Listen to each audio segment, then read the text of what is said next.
एक सवाल का जवाब चाहते हैं कि स्थिति स्पष्ट हो जाए, एग्जाम होंगे या नहीं होंगे। क्या आप इस स्थिति को स्पष्ट कर पाएंगे?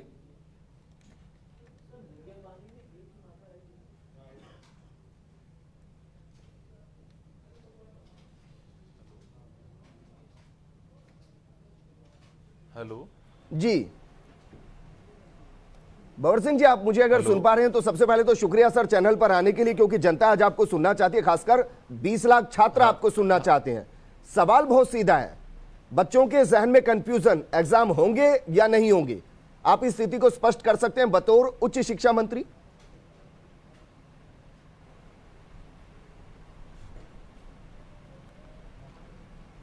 देखिए, राजस्थान में जिस प्रकार की कोरोना की परिस्थितियां चल रही है वर्तमान समय में, इसको मद्देनज़र रखते हुए तथा राजस्थान के हमारे यूनिवर्सिटीज़ के जितने भी विद्यार्थी हैं, उनके अभिभावक हैं, उनकी ये मांग थी कि इन परिस्थितियों में परीक्षाएं नहीं करवाई जाए, विद्यार्थियों को बिना परीक्षा के प्रमोट किया जाए।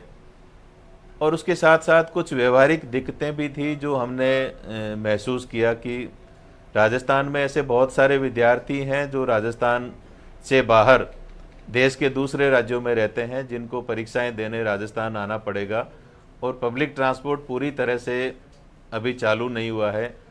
और जयपुर में आने वाले लोगों को, विद्यार्थियों को वहाँ रहने की पूरी व्यवस्था की दिक्कतें कोरोना की वजह से आ रही है।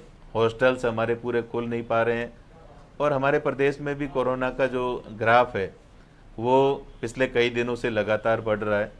तो इन तमाम परिस्थितियों को देखते हुए हमारे माननीय मुख्यमंत्री महोदय की अध्यक्षता में एक बैठक आयोजित की गई, और उसमें 3 दिन पहले ही हमने ये निर्णय लिया कि राजस्थान में हमारे विद्यार्थियों के स्वास्थ्य को ध्यान में रखते हुए और व्यवहारिक दिक्कतों को ध्यान में रखते हुए यूनिवर्सिटीज़ की परीक्षाएं जो है आयोजित नहीं की जाएगी, और विद्यार्थियों को बिना परीक्षा के कर्मोन्नत, अगली कक्षा में कर्मोन्नत किया जाएगा।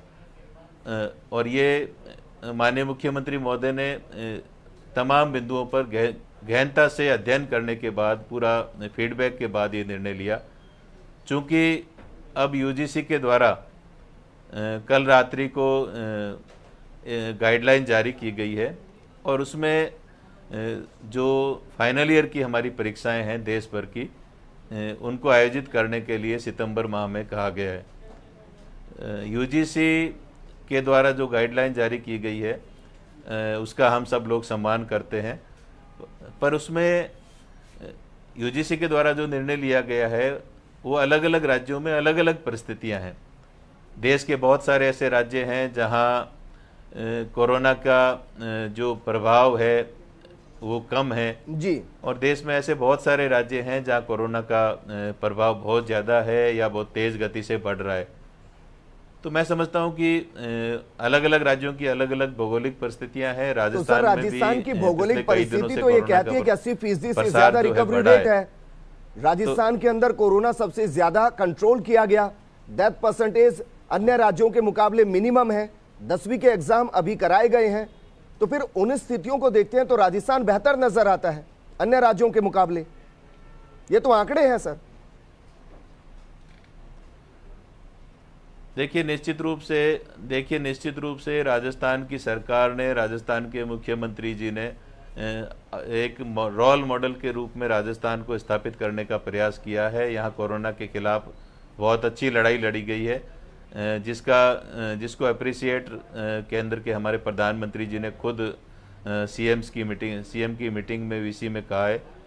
लेकिन चूंकि राजस्थान में प्रवासी राजस्थानी बहुत ज़्यादा है और उनका मूवमेंट भी पिछले दिनों ज़्यादा हुआ है, तो ऐसी स्थितियों में जो कोरोना का प्रसार है वो धीरे धीरे बढ़ा भी है जी। और विद्यार्थी और अभिभावकों का भी ये लगातार एक मांग है कि इन परिस्थितियों में परीक्षाएं आयोजित नहीं की जाए।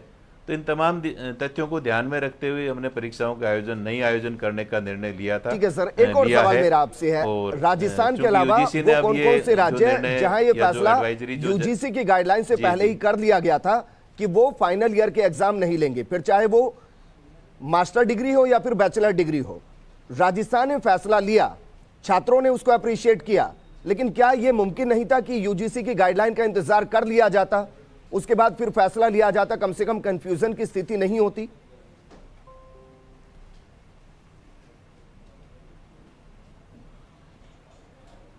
देखिए, राजस्थान से पहले मैं समझता हूँ कि देश के कई राज्य हैं, जैसे मध्य प्रदेश है, उसके अलावा हरियाणा है, पंजाब है, उड़ीसा है।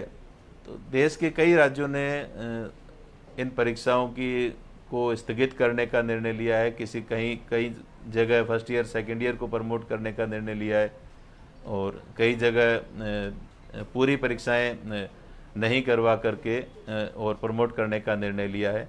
तो हमने राजस्थान की परिस्थितियों को और यहाँ के अभिभावकों की, हमारी जो व्यवहारिक जो दिक्कतें थी, क्योंकि बाहर से आने वाले हजारों विद्यार्थी हैं जिनको देश के दूसरे राज्यों से आना है, और उनको पब्लिक ट्रांसपोर्ट की, रेलवे की पूरी सुविधा नहीं मिल पा रही है। जयपुर में यदि आएंगे तो जयपुर में मकान मालिक किराए का मकान या रूम बच्चों को देने के लिए तैयार नहीं है, दूसरे राज्यों से आने वालों को। तो इन तमाम दिक्कतों को ध्यान में रखते हुए, बच्चों का जो फीडबैक था उसको ध्यान में रखते हुए, और बच्चों के हित में, उनके स्वास्थ्य को ध्यान में रखते हुए राजस्थान की सरकार ने ये निर्णय लिया है। और चूंकि यूजीसी का, जैसे आपने बताया कि यूजीसी ने अब गाइडलाइन जारी कर दी है, तो यूजीसी की गाइडलाइन का भी हम पूरा ध्यान रखेंगे। और ये फैसला उच्च स्तर पर हुआ है, माननीय मुख्यमंत्री महोदय के पूरे प्रसंज्ञान में लाकर के ये फैसला लिया गया है। ठीक है सर, तो एक और सवाल मेरा आपसे है कि फर्स्ट ईयर में जिनकी सप्ली, सेकंड ईयर में जिनकी सप्ली, अब फाइनल ईयर में अगर उनको पास कर दिया जाता है तो ये डिग्री की गुणवत्ता पर सवाल खड़ा नहीं करेगा? और उन लोगों के साथ, उन छात्रों के साथ धोखा नहीं जो दिन रात मेहनत करके पढ़ाई करते हैं? इसको कैसे देखेंगे आप?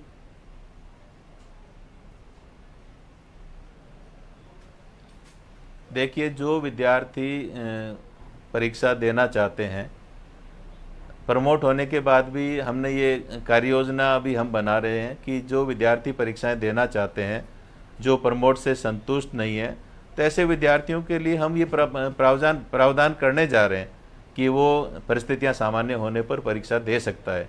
तो जो विद्यार्थी ज़्यादा पढ़ने वाले हैं, जो प्रमोट से संतुष्ट नहीं है, तो उसके लिए हमने बाकायदा एक कार्य योजना तय की है कि वो विद्यार्थी परिस्थितियां सामान्य होने पर हम उनसे विकल्प ले लेंगे और वो परीक्षा देना चाहेंगे। ठीक है सर, तो बस ये बता दीजिए कि अगर जो फैसला 5 जुलाई को मुख्यमंत्री ने किया कि सभी को प्रमोट किया जाता है, तो उसका कोई फॉर्मूला तैयार किया गया है कि बच्चों की ग्रेडिंग कैसे होगी, नंबरिंग कैसे होगी?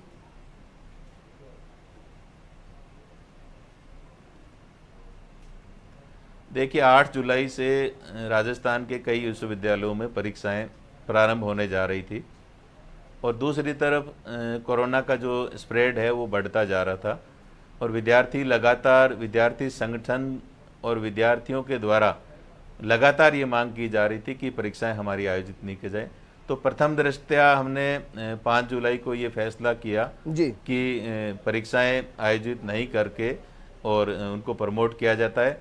और प्रमोट करने का जो फॉर्मूला है, वो फॉर्मूला हम एक सर्वमान्य फॉर्मूला बना रहे हैं। उसमें राजस्थान के जो बड़े यूनिवर्सिटीज़ हैं, उनके जो वाइस चांसलर्स हैं, उनके द्वारा पूरा फीडबैक लेकर, कार्य योजना लेकर के, और राजस्थान के जो विद्यार्थियों के हित में क्योंकि उनकी डिग्री को, कोई वैधता को कोई चुनौती नहीं मिले, उनकी डिग्री की गुणवत्ता में कोई फर्क नहीं आए, क्योंकि देश के कई राज्यों ने ये निर्णय लिया है। और मैं समझता हूँ आने वाले समय में जिस प्रकार से कोरोना का विस्तार हो रहा है, तो ये निर्णय अंतोतगत्वा बहुत सारे राज्यों को लेना पड़ेगा। ठीक है, मेरे सहयोगी लक्ष्मण राघव बीकानेर से जुड़े हैं सर, वो आपसे सवाल करना चाहते हैं, क्योंकि कंफ्यूजन बहुत। अभी आप कह रहे हैं कि चैलेंज किया जा सकता है, दूसरी तरफ आप कह रहे हैं कि वैधानिकता को चैलेंज ना किया जाए, फॉर्मूला बना नहीं लेकिन एग्जाम को पोस्टपोन करें, आप उसको कह रहे हैं कि प्रमोट करेंगे। लक्ष्मण, अपना सवाल कीजिए।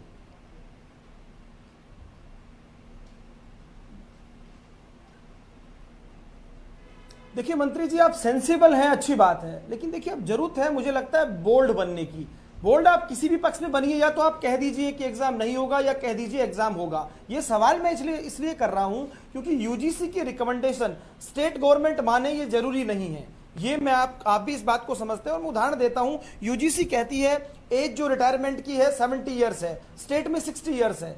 तो पहली चीज ये कि जब ये जरूरी नहीं है कि रिकमेंडेशन स्टेट गवर्नमेंट माने, तो क्यों हम घुमा घुमा कर छात्रों को कर रहे हैं? एग्जाम लेना है तो हमें स्टैंड क्लियर करना चाहिए कि एग्जाम होंगे, नहीं लेना है तो कहना चाहिए स्टेट गवर्नमेंट ने फैसला ले लिया है, हम इसी के साथ जाएंगे। हो सकता है कोई टेक्निकल बात हो तो आप मुझे क्लियर कीजिए। दूसरी बात साहब, आप उन लोगों को क्या जवाब देंगे जिनका आपने जूस पिलाकर अनशन तुड़वाया? उस एनएसयूआई को क्या जवाब देंगे जो आपका जगह जगह स्वागत कर रही थी? या तो ये होना ही नहीं चाहिए, क्योंकि अगर एबीवीपी का स्टैंड ये था कि विद एग्जाम, तो इसकी जरूरत नहीं थी कि क्यों एजुकेशन में पॉलिटिक्स लाई जाए। और यदि ये पॉलिटिक्स आ गई है तो वो स्टूडेंट जो मेहनत कर रहा है उसको क्लियर होना चाहिए। आपकी ये बात ठीक है, क्योंकि मैं विजेंद्र की इस बात से थोड़ा सा इत्तेफाक नहीं रखता कि क्या होगा उस स्टूडेंट का जो मेहनती है, क्योंकि मुझे लगता है सीबीएसई जो पैटर्न है हमारे देश में सबसे ज्यादा स्टैंडर्ड माना जाता है उसको, और सीबीएसई ने जब ऐसा किया है तो ये कोई बहुत नई बात नहीं थी कि स्टेट गवर्नमेंट ने फैसला लिया है। मुझे लगता है स्वास्थ्य के मद्देनजर ही लिया होगा। लेकिन इस बात को गोल गोल घुमाने के बजाय स्टेट गवर्नमेंट अब 12 घंटे हो गए हैं,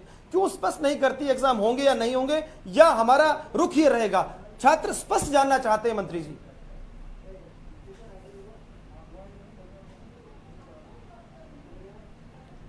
देखिए लक्ष्मण जी, हमने 2 दिन पहले ही ये निर्णय लिया है कि हम एग्ज़ाम नहीं लेंगे राजस्थान में।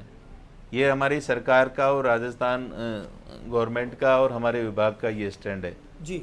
लेकिन यूजीसी और एमएचआरडी जो है वो हमारे देश की सर्वोच्च संस्थाएं हैं, और उन्होंने जो गाइडलाइन जारी की है, एडवाइजरी जारी की है, तो उस एडवाइजरी का पालन करना या नहीं करना विद्यार्थियों के हित में है या नहीं है, तो इन तमाम बिंदुओं पर, क्योंकि जल्दबाजी में यूजीसी ने यह कहा कि सितंबर में एग्ज़ाम करवाएंगे, सितंबर के लास्ट में, तो अभी लंबा समय पड़ा है। और ये फैसला लक्ष्मण जी मुख्यमंत्री जी के स्तर पर हुआ है, और माननीय मुख्यमंत्री जी ने पूरा फीडबैक लेकर के तमाम परिस्थितियों को ध्यान में रखते हुए और जो कोरोना के हालात हैं, विद्यार्थियों की जो मानसिक स्थिति है, उसको ध्यान में रखते हुए निर्णय लिया है।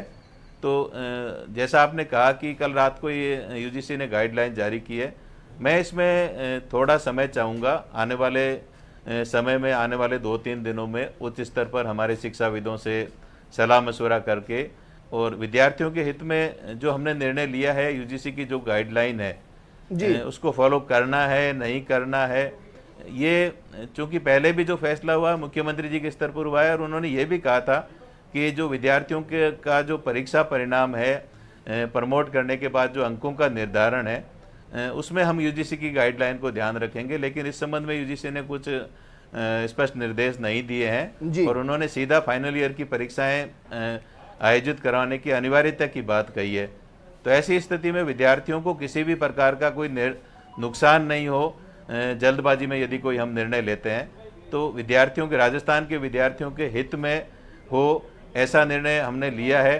फिर भी यूजीसी की जो गाइडलाइन है तो उसको हम एग्जामिन करवा करके और उसके आने वाले समय में मुख्यमंत्री जी के स्तर पर, ठीक है सर, आप हमारे साथ बने रहिए। हमारे साथ राजस्थान यूनिवर्सिटी के छात्र, कुछ एक डेडलाइन दी जा सकती है कि अगले 4 दिन या 5 दिन के अंदर ये स्थिति पूरे तरीके से स्पष्ट हो जाएगी? एग्जाम होंगे तो क्यों होंगे, कैसे होंगे, नहीं होंगे तो डिग्री देने का पैटर्न क्या होगा, नंबर देने का पैटर्न क्या होगा? कोई एक टाइमलाइन सेट की जा सकती है कि कितने दिन में स्थिति स्पष्ट हो जाएगी?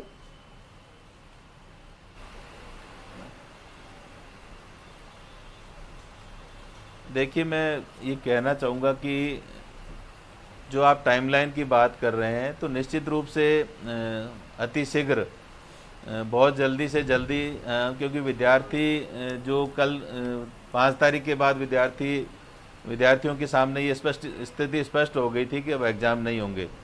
लेकिन यूजीसी की गाइडलाइन आने के बाद फिर से जो ये भ्रम की स्थिति पैदा हो गई है, असमंजस की स्थिति पैदा हो गई है, तो इसको अतिशीघ्र दूर किया जाएगा। और उच्च स्तर पर पूरी चर्चा करने के बाद माननीय मुख्यमंत्री जी के स्तर पर चूँकि ये फैसला हुआ है, तो माननीय मुख्यमंत्री महोदय से पूरा फीडबैक लेकर के उनको वर्तमान जो परिप्रेक्ष्य है उसकी पूरी जानकारी देने के बाद में हम जल्दी से जल्दी निर्णय करेंगे, ताकि विद्यार्थियों के सामने किसी भी प्रकार का असमंजस नहीं हो।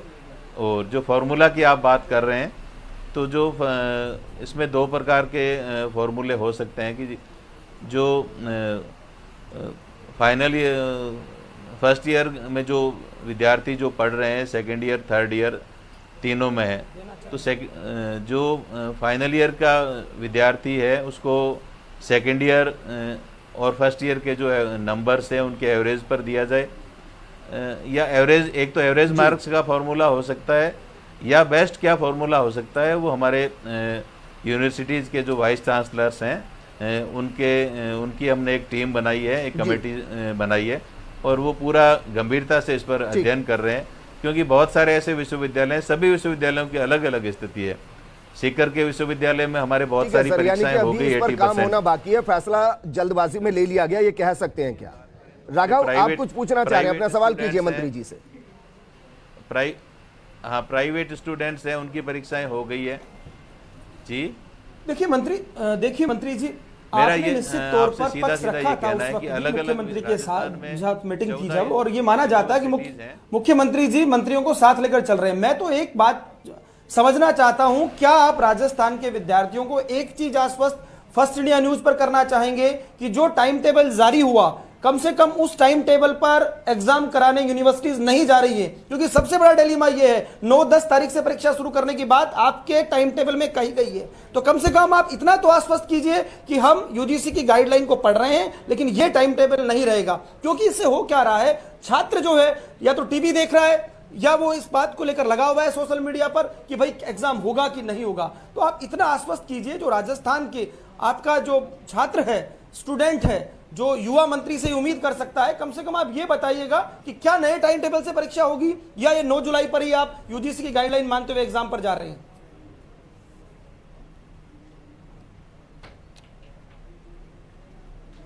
देखिए, जो 9 जुलाई से जो हमने टाइम टेबल शुरू किया था, उस जो कार्यक्रम घोषित किया था, उस कार्यक्रम को हम 3 दिन पहले सभी विश्वविद्यालयों को हम लिख चुके हैं सरकार के द्वारा कि ये परीक्षाएं आयोजित नहीं की जाएगी। और जो अभी जो टाइम टेबल दिया गया है, तो निश्चित रूप से इसको तो हम सरकार के द्वारा पहले ही तो आप ये पुष्टि कर रहे हैं फर्स्ट इंडिया पर 9 जुलाई से परीक्षाएं नहीं होंगी? यूजीसी ने जो टाइम टेबल दिया है वो टाइम टेबल निश्चित रूप से नहीं होगी 9 जुलाई से परीक्षाएं। चलिए, भंवर सिंह भाटिया जी, बहुत शुक्रिया हमारे साथ बात करने के लिए। उम्मीद करेंगे कि आप जल्दी ये फैसला भी करेंगे कि अगर एग्जाम नहीं हो रहे हैं तो फिर पैटर्न क्या कुछ रहना है, किस तरीके से बच्चों के बीच में असंतोष ना फैले, उसको लेकर क्या कुछ रूपरेखा बनाई जाएगी।